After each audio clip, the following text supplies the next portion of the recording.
If you travel deep into the Carpathian Mountains, into the kind of villages where the roads end and the forest begins, you'll notice something strange. The elders there, they don't like to talk about certain things. But there is one name that midwives will only whisper if the fire is roaring and the doors are double locked. That name is the Samca. Now, don't mistake her for a ghost or a demon you can just fight off with a silver cross. People who claim to have seen her describe something that shouldn't exist. She's a creature of impossible horror, her limbs are disjointed, like they were broken and put back together wrong. Her hair looks like tangled, rusted iron, and her eyes, they burn with a jealousy that never sleeps. But it's not her face that's the problem. It's her hand. You see, the Samca has one specific feature that makes her the ultimate nightmare. She has one long, needle-thin finger made of cold rusted iron. And the legend says that walls, locked doors, or even the safety of a house mean nothing to her. That iron finger can reach through anything. She isn't interested in the strong. She doesn't want the hunters or the soldiers. She's after the one thing that is most vulnerable, a life that hasn't even taken its first breath yet. There are signs that she's entered your home. If you're sitting in a warm room and suddenly, the air turns ice cold for no reason, that's the first sign. If the candles start to flicker with a pale, ghostly blue flame, she's already in the room. She's standing in the corner, invisible to most, just waiting for the exact moment of birth.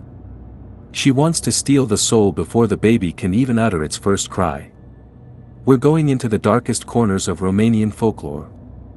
We're going to look at the strange scratch marks left by that iron finger on the wooden cradles of our ancestors, marks that shouldn't be there, but are. So, do me a favor. Close the shutters. Hold your breath. Because right now, the Samca might be in your house, counting the heartbeats. This is the Well of Monsters.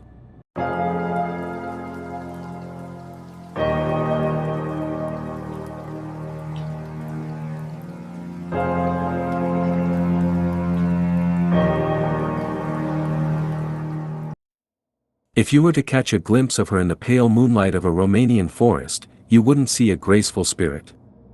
You'd see a tall, emaciated, naked woman with hair so long and matted that it drags behind her like a heavy shroud. But as she gets closer, the details become even more disturbing. Her breasts are dry and sagging, nearly touching the ground as she moves. Her eyes don't look human, they glow like dying embers in a furnace. And then there are the hands. They aren't made of flesh and bone, they are cold, heavy iron, ending in nails as long as knitting needles and curved like rusted sickles.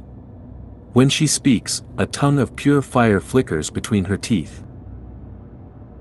Where did this thing come from? Legend says the Samca wasn't created by nature. She was born from the final, rattling breath of a dying witch, a last curse spat out into the world to ensure that suffering would continue long after the witch was gone. Because of this unholy birth, she is known by many names across the mountains. Some call her Avestida, others whisper the name Spercata or the Wing of Satan. In the oldest texts, she is said to carry 9 different names, including Zglavoka and Navka. She doesn't hunt for food, and she doesn't guard a treasure.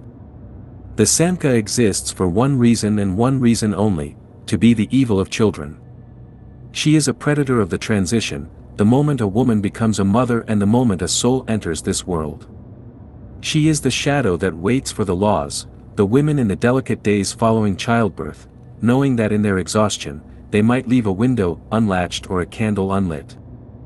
The Samca isn't a ghost of the modern world. You won't find her under the neon lights of a city or on a busy highway. She belongs to what we call the deep rural, those forgotten pockets of the Carpathian wilderness where the mountains are so steep they swallow the sun by mid-afternoon. Her primary domain is the Carpathian curvature, a place of dense, primeval woods where the trees are so old they've grown twisted and gray. Locals say these caves are where she retreats during the day, crawling into the freezing dark to wait for the moon. But the Samca is, above all, a creature of borders. She haunts the thresholds, the invisible lines where safety ends and the unknown begins. You'll find her at the very edge of a village, where the tilled soil of the farmers meets the chaotic, wild wood. Or, more terrifyingly, she waits at the communal well. In these old villages, the well is the literal meeting point between our world and the deep, cold earth below. If you're drawing water late at night and you hear a metallic clink against the stones, you don't look down. You just run. High up in the alpine pastures, there are the isolated sheepfolds used by shepherds. In the winter, these huts are abandoned, left empty and silent in the snow. They are her favorite transit points. If a traveler is caught in a blizzard and seeks shelter in one of these huts, they might notice something wrong the moment they step inside. The air won't smell like old wood or hay. It will smell like oxidized iron, the sharp, metallic scent of blood and rust. And if they look closely at the floorboards in the corner, they'll see long, black strands of hair, miles away from any living woman. In those moments, the traveler realizes they aren't seeking shelter from the storm. They are stepping into a trap. When the Samca is near, the first thing you'll notice isn't a sound. It's the total absence of it. In the high Carpathians, the wind in the pines usually never stops, it's a constant low hum. But before she appears, that wind simply dies. The bells on the livestock go silent, and even the crickets stop their chirping. It's a sensory vacuum. It's as if nature itself is holding its breath, terrified that any vibration might draw the predator's attention. Locals know to fear the blue hour, that eerie transition between dusk and true night. This is when the geography of the village begins to blur. She is often seen then, moving through the thick, gray mountain mud. But here's the detail that chills the blood: she moves with a heavy, rhythmic gait, yet she leaves absolutely no footprints. The only thing she leaves behind is a faint, disturbed line in the dirt. But the true horror isn't outside, it's what happens once you're safe indoors. Traditional Romanian peasant huts were built for survival, with tiny windows designed to keep the brutal winter heat in. This architecture created deep, unlit corners that the hearth fire could never reach. In the villages, the elders used to warn the young mothers, don't look too closely at the corners of the room. They believed those weren't just shadows caused by the dim light. They were pockets, places where the Samca would manifest, her disjointed limbs tucked away, her iron fingers ready to reach out. They didn't call them shadows, they called them her folded wings. Imagine lying in bed, exhausted from the day's labor, watching the fire die down. You look into the corner, and for a second, the shadow seems to move. It's not a draft, and it's not your imagination. It's the feeling that the room has just become smaller, and the air has just become colder. Because in the deep rural, the walls of your house aren't there to keep the monsters out, they are there to trap you inside with them. If you were to sit with the village elders in a place like Vatra Dorni or deep in the valleys of Maramureș, the conversation wouldn't be about the weather or the crops. It would be a whispered warning about the shiver. They talk about it like a disease, but one that infects the house, not just the person. You'd hear them leaning in close, saying, "Did you hear about Pauna? The shiver hit her home last Tuesday. Her husband found the water in the basin turned to solid ice in the middle of a warm room, and the dog hasn't stopped howling at the north wall for 3 days." When the Samca marks a house, she leaves behind what the locals call her black breath. It's a literal stain on the doorframe, an invisible rot that only those who know what to look for can sense. Pauna, the woman in the story, describes a sensation that haunts every mother in the Carpathians, the feeling of a needle of ice moving through her belly. Once that happens, the social fabric of the village snaps. The midwife, the one person who should be there to help, refuses to even cross the threshold. She knows that if she enters a shivered house, the Samca might follow the scent of her clothes to the next delivery. The terror in these mountains is communal. An infection in one house is seen as a direct threat to the entire village's future. Almost overnight, the family becomes pariahs. Neighbors who have shared bread for decades suddenly stop knocking. They won't exchange salt, they won't share fire from their hearth, and they look away when they pass you on the path. They fear that the demon's iron fingers are like a trail of smoke. If you get too close to the shivered house, that smoke will follow you home. The elders believe that if a child is actually born in a house touched by the Samca, that child is dimmed. They say it will never see the sun without weeping, destined to carry the weight of the iron finger's touch for the rest of its life. It's a psychological exile that starts before the baby even takes its first breath. In the deep rural, it's not just the monster that kills you, it's the silence of your own neighbors. You see, the Samca doesn't just haunt a house, she infects it. The village elders talk about the shiver not as a ghost story, but as a medical diagnosis from the underworld. It's a sudden bone-chilling cold that hits a home in the middle of a humid, Balkan summer night. And when that cold arrives, you know it's not the weather. It's her. Unlike a typical spirit that wanders the halls, the Samca is a predator of the transition, a metaphysical parasite. Her attack is a cold, calculated three-stage process of psychological and physical violation. It starts with the air.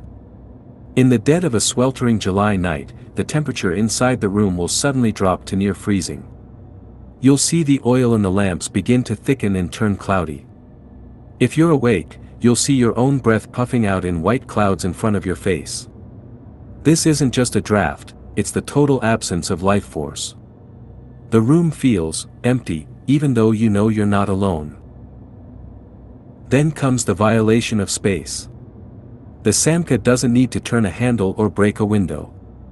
Her iron fingers are said to be anchored in the ether, meaning physical objects are an illusion to her. She can slide those long, sickle-like nails directly through stone walls or heavy wooden beams. But here is the most terrifying detail: she doesn't even bother to touch the mother.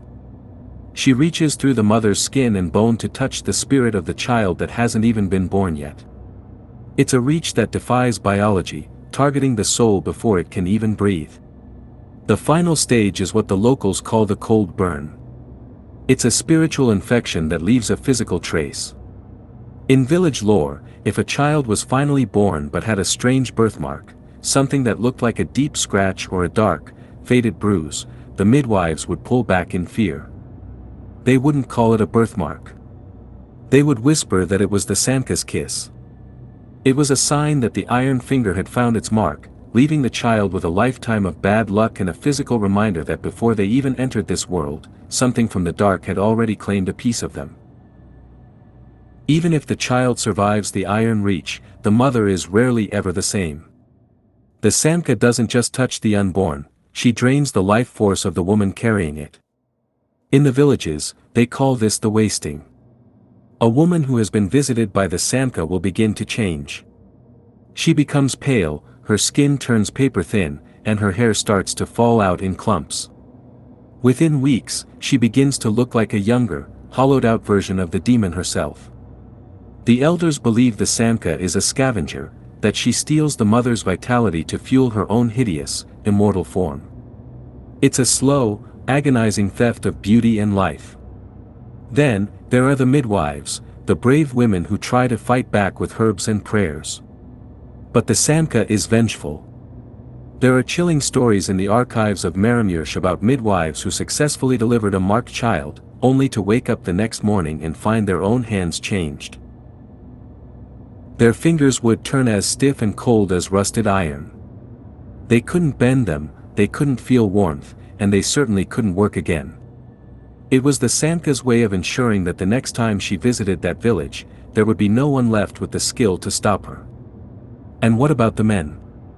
What about the fathers who are supposed to protect the home? During the shiver they aren't just sleeping, they are trapped. Today, we might call it sleep paralysis, but in the deep rural they have a much darker name for it. The fathers describe lying in bed, wide awake but unable to move even a single muscle. They feel a crushing weight on their chest, making it impossible to breathe. When they look up through the gloom, they see her. The Samca is sitting directly on them, her heavy, dry breast suffocating them, pinning them to the bed with a supernatural force. They are forced to be silent witnesses, paralyzed in their own beds while the demon works her iron on their wives just a few inches away. By the time the sun rises, the Samca is gone, but the damage is absolute. The child is marked, the mother is fading, the father is traumatized, and the midwife is crippled. The great white silence of the village returns, but for this family, the world has just ended. They have been hollowed out from the inside, left as living monuments to a creature that only needs one iron finger to destroy an entire lineage. So, the question is, how do you fight something that can walk through walls and reach through skin?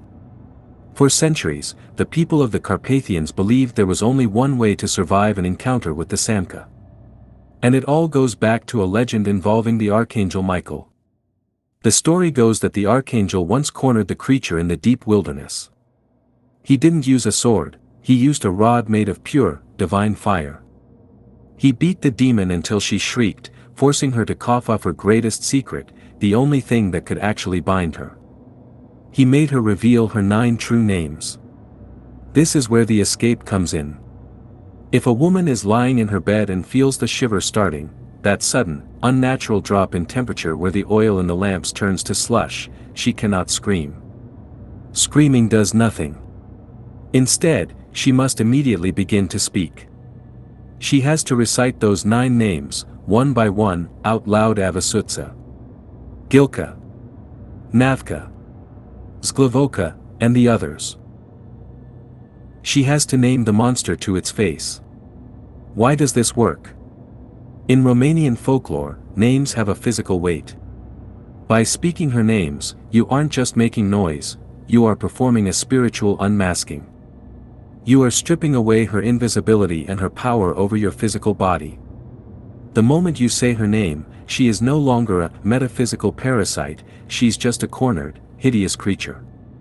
It forces her to retract those iron fingers, pull back her black breath, and retreat. She will scuttle back into the mud, back to the devil's caves, and eventually back into the cold, dark depths of the village well. But here's the catch: to save yourself, you have to remember those 9 names while the air is freezing around you, while your husband is paralyzed next to you, and while you feel those iron nails pressing against your skin. You have to be perfect. Because if you miss even one name, the Samca knows you failed. And she doesn't give second chances. The invisible barrier now: let's say you're a family in a remote mountain village. You've heard about the shiver, you know the Samca can move through solid stone walls like they're made of smoke, and you know your doors and windows mean absolutely nothing to her. You need something more than a lock. You need a seal. In the Carpathians, this is known as the written protection. It's based on a very specific psychological weakness that this demon has: her own pride and her own history of defeat. Families would take a small piece of parchment or paper and, with a trembling hand, they would write out the entire story of the Archangel Michael's victory over the Samca. They would detail exactly how the Archangel cornered her, how he used the rod of fire, and how he forced her to reveal her secrets. They wouldn't hide this paper in a drawer. They would pin it directly above the bed of the pregnant woman, right where the candlelight would hit it. Folklore says that when the Samca slides her iron fingers through the wall and manifests in the corner of the room, her eyes immediately go to that paper. And this is the escape. It's said that if the Samca sees her own defeat written down, if she is forced to read the record of her own humiliation, she becomes physically paralyzed. It's like a spiritual mirror. She can see her victims, she can smell the life force of the unborn child, but she cannot move. Her iron fingers, usually so quick and lethal, become heavy and useless. She is trapped by the very words on that page, forced to stare at the evidence of her failure until the sun rises and the first rooster crows. But there's a catch to this seal. The legend warns that the story must be written perfectly. If a single word is misspelled, or if the paper is torn, the seal is broken. To the Samca, a flawed protection is an invitation. She will wait for that one candle to flicker out, and if she sees a gap in the writing, she will reach through the paper itself to claim what she came for. So, in these old villages, you'd often see a small, yellowed piece of paper pinned above every cradle and every bed. It wasn't just a tradition. It was a desperate, silent prayer, a paper shield meant to freeze a monster in its tracks. Because in the deep rural, sometimes the only thing standing between your family and a nightmare is a single story written in ink. Sometimes the seal on the wall isn't enough.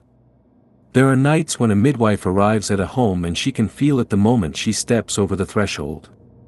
The air is too still. And then there's the smell, a sickening mix of ozone and wet rotting hair. She knows. The Samca is already in the room.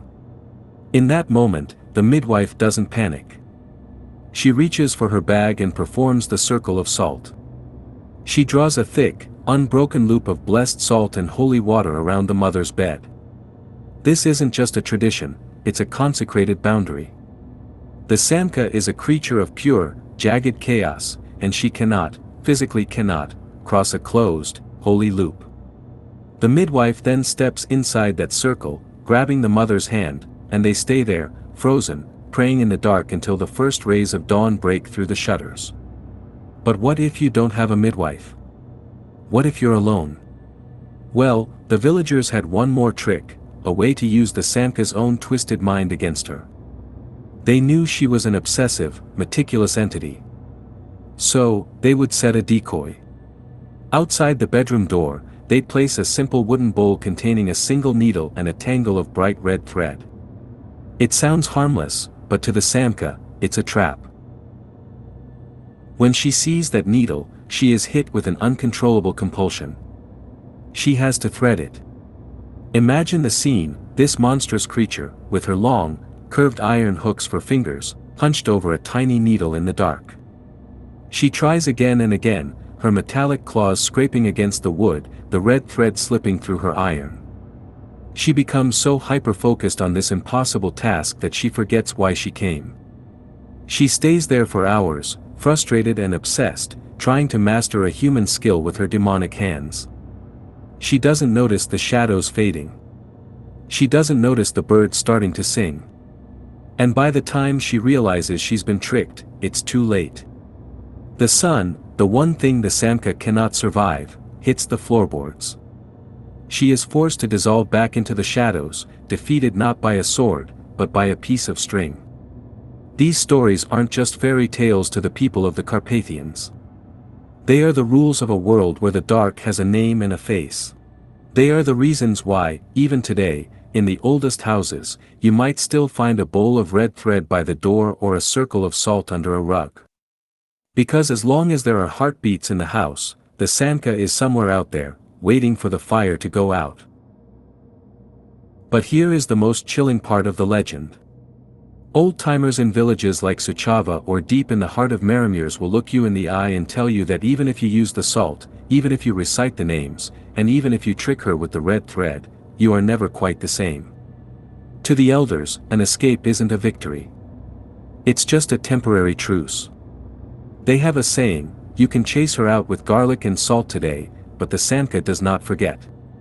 She has all the time in the world. If she can't have you, she'll wait in the cold water of the well for your grandchildren. They believe the only true way to keep the darkness at bay is a commitment that lasts generations. You never, under any circumstances, let the fire in the hearth go out during the blue hour.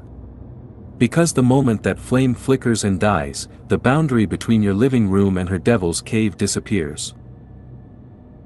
You see, the Samca doesn't want your gold, and she doesn't even want your soul in the way a demon might. She is something much more primal. She is the personification of the cruelest part of nature, the part that simply says no to life. She wants to ensure that the light in a child's eyes is extinguished before it even has a chance to blink.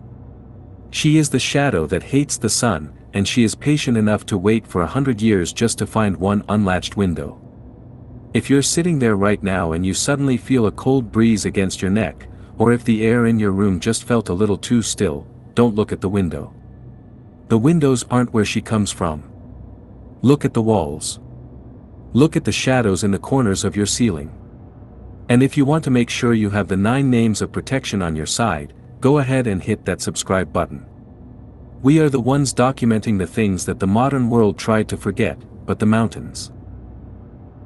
The mountains still remember every single one of them. Stay safe, keep your hearth burning, and I'll see you at the bottom of the well.